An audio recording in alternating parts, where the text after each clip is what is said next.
Welcome to part 2.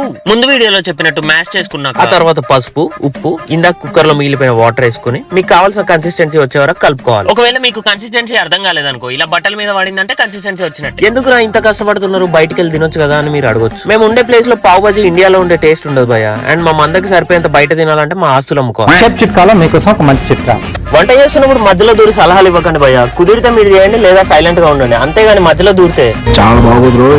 ఇక్కడ కనిపించేది star item butter కాదు, నా చెయ్యి. ఇలా బటర్ వేసుకుని వీడియోలో కనిపించేవన్నీ లైన్ గా వేసుకుని మళ్ళీ సాల్ట్ వేసుకుని, మీకు బీపీ ఉంటే సాల్ట్ తగ్గించుకోండి భయ, నన్నే మనకండి. ఇంకొద్దిసేపు అయితే మాడిపోద్ది అనే టైంలో పసుపు, కారం, ఉప్పు, ధనియాల పొడి, జీలకర్ర పొడి, చాట్ మసాలా, పావ్ భాజీ మసాలా వేసుకోవాలి. తర్వాత మనం కన్సిస్టెంట్ గా చేసుకున్న మిశ్రమాన్ని ఇందులో కలిపేసుకుని ఎంతసేపు కలుపుకోవాలంటే టేస్ట్ చూసి ఇలా రియాక్ట్ అయ్యే వరకు. ఈ గ్యాప్ లో మనం పావులు కాల్చడం స్టార్ట్ చేసామన్నమాట. కొత్తిమీర యాడ్ చేసుకున్నాక ఎగిరి మీద పడుతుందంటే మన కర్రీ అయిపోయినట్టు. ఎవరు చూడనప్పుడు ఇలా కసూరి మేతి అని బటర్ వేసుకుని కలుపుకుంటే కథం. ఓర్ నాయన ఇంత చేయడం నా వల్ల కాదు అంటే గమ్మున బయటికి వెళ్ళి తినేసేయండి భయ్యా.